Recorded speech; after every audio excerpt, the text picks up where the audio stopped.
এমন একটা সময় ছিল আল্লাহ ছিলেন, কেউ ছিল না। আবার একটা সময় আসবে শুধু আল্লাহ থাকবেন আর কেউ থাকবে না। আল্লাহ পাক যখন ছিলেন, তারপরে আল্লাহ পাক সৃষ্টি করেছেন আরশে আজিম।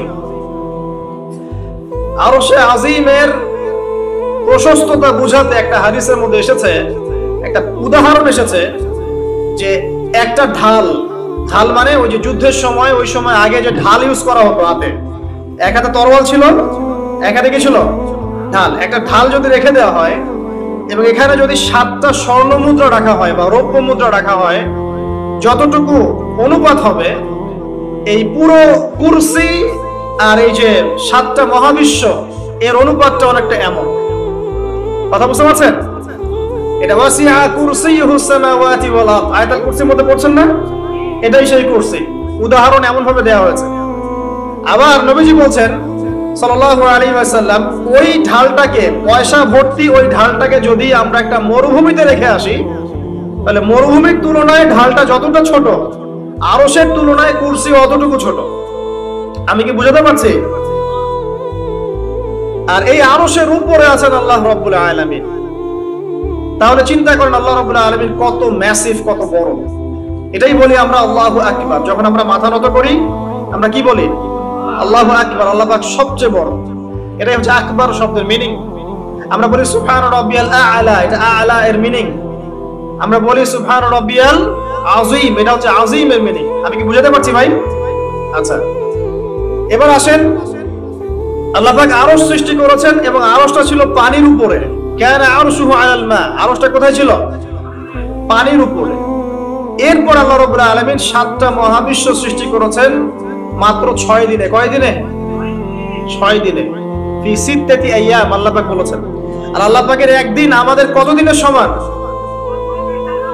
মাশাআল্লাহ, সব জানেন মাশাআল্লাহ, আসেন ওয়াজ করেন। মাশাআল্লাহ, এটা ভালো লক্ষণ।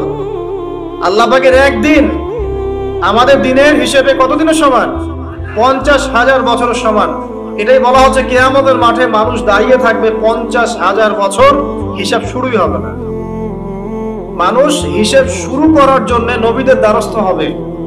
আদম আলাইহিস সালামকে গিয়ে বলবে যে আমরা দাঁড়িয়ে থাকতে থাকতে ক্লান্ত, আল্লাহর কাছে সুপারিশ করেন, এট লিস্ট আল্লাহ পাক বিচারটা শুরু করুন। আদম আলাইহিস সালাম বলবেন যে আমি পারছি না। নূহ আলাইহিস সালামের কাছে তিনি বলবেন আমি পারবো না। তারপরে আসবে ইব্রাহিম আলাইহিস সালাম, আমি পারছি না। নবী মুসা আলাইহিস সালাম, আমি পারছি না। ঈসা আলাইহিস সালাম, আমি পারবো না। সর্বশেষ কে? মুহাম্মদুর রাসূলুল্লাহ সাল্লাল্লাহু আলাইহি ওয়াসাল্লাম, যার উম্মত আমরা, সৌভাগ্যবান উম্মত আমরা, যার দিন নিয়ে আমাদের খুব একটা ফিকির দেখা যায় না, যার দিন আমরা 4 সাবজেক্ট বানিয়েছি। দুনিয়া আমাদের প্রথম সাবজেক্ট, তাই না ভাই? বাস্তবতা এমনই। তো সেই নবী সাল্লাল্লাহু আলাইহি ওয়াসাল্লাম তখন সিজদায় পড়ে যাবেন, আল্লাহ রাব্বুল আলামিন তাকে যা শিখিয়ে দিবেন সেই দোয়া তিনি তখন করবেন। এবং এমন কিছু জিকির আল্লাহ পাক শিখিয়ে দিবেন যেটা ওই সময় আল্লাহ পাক তাকে শেখাবেন। সুবহানাল্লাহ। এবং আল্লাহ রাব্বুল আলামিন তাকে বলবেন তুমি মাথা উঠাও, তোমার কি চাওয়া আমার কাছে চাও। তখন নবী সাল্লাল্লাহু আলাইহি ওয়াসাল্লাম সুপারিশ করবেন উম্মতের জন্য ইনশাআল্লাহ তাআলা। নবী সাল্লাল্লাহু আলাইহি ওয়াসাল্লামের সুপারিশের ফলে এই উম্মতের যে ব্যক্তির কলবের মধ্যে যাররা পরিমাণ ঈমান আছে, সরিষা দানা পরিমাণ ঈমান আছে, ইনশাআল্লাহ একদিন না একদিন সে জাহান্নাম থেকে মুক্ত হয়ে জান্নাতে যাবে ইনশাআল্লাহ। তাহলে সেই নবীর শানে আরেকবার দরুদ পড়ি, আল্লাহুম্মা সাল্লি আলা মুহাম্মদ ওয়া আলা আলি মুহাম্মদ কামা সাল্লাইতা আলা ইব্রাহিম ওয়া আলা আলি ইব্রাহিম ইন্নাকা হামিদুম মাজিদ। আল্লাহুম্মা বারিক আলা মুহাম্মদ ওয়া আলা আলি মুহাম্মদ কামা বারাকতা আলা ইব্রাহিম ওয়া আলা আলি ইব্রাহিম ইন্নাকা হামিদুম মাজিদ। দেখুন, এভাবে আল্লাহ পাক মহাবিশ্ব সৃষ্টি করেছেন। মহাবিশ্ব সৃষ্টি করে আল্লাহ পাক ক্ষান্ত হন নাই। আল্লাহ সুবহানাহু ওয়া তাআলা অনেকটা সময় পর সেখানে মানুষকে পাঠিয়েছেন। সূরা দাহার পড়বেন, আল্লাহ পাক বলেন হাল আতা আলাল ইনসানি হিনুম মিনাদ দাহরি লাম ইয়াকুন শাইআন মাযকুরা। আল্লাহ পাক বলেন মানুষের উপর এমন একটা সময় চলে গেছে যে মানুষ তখন কোনো আলোচ্য বিষয় ছিল না। এখন আমাদের পৃথিবীতে চলাফেরা দেখলে মনে হয় না আমরাই সবকিছু। মহাবিশ্বে এমন একটা সময় চলে গেছে তখন মানুষের কোনো অস্তিত্বই ছিল না। হয়তো পৃথিবীতে অন্য কোনো মাখলুক থাকতো, হয়তো বা, আল্লাহু আ'লাম। পৃথিবীর বয়স অনেক প্রাচীন আমাদের বয়সের চাইতে। এটা হতেই পারে মহাবিশ্বের বিভিন্ন গ্রহে আল্লাহ পাক অন্য মাখলুক রেখেছেন। অ্যাটলিস্ট মালায়েকা তো আছেই, ফেরেশতারা আছেন। তো অনেক পরে আল্লাহ রাব্বুল আলামিন ফেরেশতাদেরকে ডেকে বললেন যে আমি পৃথিবীতে খলিফা পাঠাতে চাই, ইন্নী জাইলুন ফিল আরদি খলিফা, আমি পৃথিবীতে খলিফা পাঠাবো, তোমাদের মতামত কি? তখন ফেরেশতারা কি বলেছিলেন যে নাহনু নুসাব্বিহু বিহামদিক ওয়া নুকদ্দিসু লাক, আমরাই তো আপনার প্রশংসা করছি, স্তুতি বর্ণনা করছি, আপনি কি এমন কাউকে পাঠাবেন যারা সেখানে গিয়ে ফিতনার ফাসাদ সৃষ্টি করবে, ওয়াসফিকু দিমা, রক্তপাত ঘটাবে? আল্লাহ পাক তখন বলছেন ইন্নী আ'লামু মা লা তা'লামুন, আমি যা জানি তোমরা তা জানো না। এরপর আল্লাহ পাক নিজের হাতে আদম আলাইহিস সালামকে সৃষ্টি করেছেন, নিজের রূহটা ফুঁকে দিয়েছেন, আদম আলাইহিস সালামকে সমস্ত জ্ঞান শিক্ষা দিয়েছেন, তারপর ফেরেশতার সামনে নিয়ে গিয়েছেন, সিজদা করতে বলেছেন। আমরা সেই আদম সন্তান, আমাদের পিতাকে আল্লাহ রাব্বুল আলামিন ফেরেশতাদের সামনে নিয়ে সিজদা করিয়েছেন। আমাদের কি সেই ফিকির আছে? আমরা কি আমাদের সম্মানটা বুঝি ভাই? আমাদের পিতাকে আল্লাহ রাব্বুল আলামিন সমস্ত ফেরেশতাদের সামনে নিয়ে গিয়ে সিজদা করিয়ে নিয়েছেন, আর আমরা তার সন্তান। আমরা সেই সন্তান এখন ঘুষ খাই, আমরা সেই সন্তান এখন জিনা করি, আমরা সেই সন্তান এখন মাদক খাই, গাঁজা খাচ্ছি, ইয়াবা খাই, মেয়ের সাথে জিনা করছি, পরকিয়া করছি, পতিতালয়ে রাত কাটাচ্ছি। আমরা সেই সন্তান যারা 5 ওয়াক্ত নামাজের ধার ধারছি না, নবীর সুন্নত নাই চেহারার মধ্যে। দ্বীন ইসলাম, আল্লাহ পাকের পৃথিবী, আল্লাহ পাকের জমিন, দ্বীন ইসলাম সবাই এখানে প্রচার প্রসার ঘটাবে, এটা আমাদের মৌলিক স্বাধীনতা। এই বিষয় থেকে আমরা সরে আসছি, আমরা সেই আদম সন্তান। দেখুন নবী সাল্লাল্লাহু আলাইহি ওয়াসাল্লাম একটা হাদিস বলেছেন, ভয়ঙ্কর হাদিস। কিয়ামতের মাঠে এই যে একটা অবস্থা বললাম, সবাই নবীদের দ্বারস্থ হবে, ঠিক এরকমই আদম আলাইহিস সালামকে আল্লাহ পাক ডাকবেন, ডেকে বলবেন তোমার সন্তানদের মধ্য থেকে জাহান্নামীদেরকে আলাদা করে দাও। আদম আলাইহিস সালাম বলবেন যে ইয়া আল্লাহ, কতজনকে আলাদা করে দিব? আল্লাহ পাক বলবেন প্রত্যেক 1000-এ 999 জনকে জাহান্নামের জন্য আলাদা করো। চিন্তা করতে পারলেন? প্রত্যেক 1000-এ 999 জনকে জাহান্নামের জন্য আলাদা করা হবে। হাদিসটা শোনার সাথে সাথেই সাহাবায়ে কেরাম রাদিয়াল্লাহু আনহু চোখ দিয়ে পানি ঝরঝর করে পড়তো। তখন নবী সাল্লাল্লাহু আলাইহি ওয়াসাল্লাম তাদেরকে বললেন যে তোমরা দুশ্চিন্তাগ্রস্ত হও না, কারণ জান্নাতে যারা যাবে তাদের মধ্যে আমার উম্মতের সংখ্যাই বেশি হবে। তবে সেই কাজ তো কিছু করতে হবে নাকি? সেই কাজের মধ্যে প্রথম যেটা আপনাদেরকে বলছিলাম, 5 ওয়াক্ত নামাজ আল্লাহর ওয়াস্তে জামাতের সাথে আদায় করুন। পারবেন না ভাই? আল্লাহ পাক তৌফিক দান করুন। যত পাপী হয়ে যাক আবার উঠে দাঁড়ান। রাতে পর্ন দেখেছেন, তওবা করেন, উঠে দাঁড়ান। আপনার গার্লফ্রেন্ডের সাথে জিনা করেছেন, তওবা করে ফিরে আসেন। মাদক সেবন করেছেন, ইনস্ট্যান্ট তওবা করে ফিরে আসেন। কারো ক্ষতি করেছেন, তওবা করে ফিরে আসেন। মানে আপনি নামাজটা ছাড়েন না। মানুষ আল্লাহর পথে চলতে গেলে সবসময় একই গতিতে চলতে পারে না। আল ঈমান ইয়াজিদু ফিত তাআ ওয়া ইয়ানকুসু ফিল মাসিয়া, বলা হয় ঈমান হচ্ছে আনুগত্য বৃদ্ধি পায় আর আল্লাহর অবাধ্যতায় কমে যায়। আল্লাহর পথে চলতে গেলে হোঁচট খায় মানুষ। অনেক সময় দেখা যায় যে খুব ভালো আমল করছি, মনে হচ্ছে আমি খুব ভালো লেভেলে আছি, ঠিক ওই সময় দেখবেন একটা ভুল হয়ে গেছে। এটা হয় না? বা স্লিপ করে না মাঝে মাঝে? ওই সময় আবার উঠে দাঁড়াবেন, আবার তওবা করে ফিরে আসেন, ওযু করে ফিরে আসেন, আবার জায়নামাজে মুসল্লায় দাঁড়ান, সালাত পড়েন। সালাত ছাড়েন না ইনশাআল্লাহ। কারণ নবী সাল্লাল্লাহু আলাইহি ওয়াসাল্লাম বলেছেন লা তাতরুকান্না সালাহ, ইয়া মুআজ, হে মুআজ রাদিয়াল্লাহু আনহু, কখনোই সালাত ছেড়ে দিও না। লা তাতরুকান্না সালাতাল মাকতুবাতা মুতাআম্মিদান, কোশ্চিন কালেও তোমার উপর ফরজ সালাতকে ছেড়ে দিও না, কারণ মান তারাকা সালাতা মুতাআম্মিদান ফাকাদ কাফার, যে ব্যক্তি ইচ্ছাকৃতভাবে ফরজ সালাতকে ছেড়ে দেয়, ফাকাদ কাফারা। আলেম ওলামা আছেন, জিজ্ঞাসা করবেন ফাকাদ কাফারা এর অর্থ কি? যে ব্যক্তি ইচ্ছাকৃতভাবে ফরজ নামাজকে ছেড়ে দেয়, সে ব্যক্তি যেন কুফরি করলো। বরেণ্য আলেমরা বলেছে ইসলামের লিস্ট থেকে নাম কাটা পড়ে গেল যতক্ষণ সে তওবা করে ফিরে আসছে। ইমাম আবু হানিফা রাহিমাহুল্লাহ, আমাদের হানাফি মাযহাবের ইমাম, তিনি বলেছেন কেউ যদি নামাজ ছেড়ে দেয় তাকে 3 দিন জেলখানায় বন্দী করে রাখতে হবে। জি, এবং তাকে তওবা করতে বলতে হবে। যদি সে তওবা করে তার শাস্তি মাফ, নামাজ আবার সে শুরু করবে। তওবা না করে তাকে ওইখানেই শাস্তি দণ্ড দিতে হবে। এমনটা বলেছেন কে? আমাদের ইমাম। সবচেয়ে নরম ফতোয়া এটা। আর আরো যারা ইমাম ছিলেন, ইমাম আহমদ বিন হাম্বল রাহিমাহুল্লাহ, ইমাম শাফিঈ, ইমাম মালিক, তারা বলেছেন নামাজ যদি ছেড়ে দেয় এবং নামাজটাকে অস্বীকার করে, নামাজ ইসলামের অংশ বলে মনে করে না, ওকে হত্যা করতে হবে।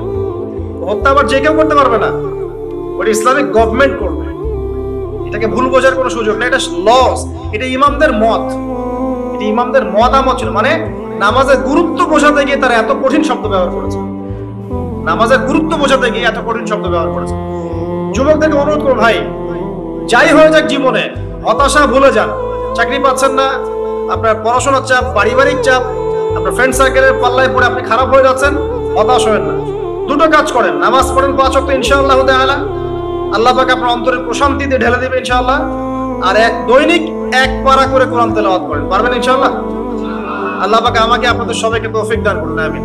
তো যেটা বলছিলাম প্রিয় ভাইরা, নামাজের বিষয়টা গুরুত্ব দেন। 2 নম্বর কোরআন তেলাওয়াত, অর্থ বোঝার চেষ্টা করেন, অর্থ না বুঝলেও তেলাওয়াত করেন, কারণ পড়তে পড়তে পড়তে আল্লাহ পাক আপনার মধ্যে এমন একটা ফিকির দিবেন যে ইনশাআল্লাহ একদিন আপনি অর্থ বোঝার চেষ্টা করবেন ইনশাআল্লাহ।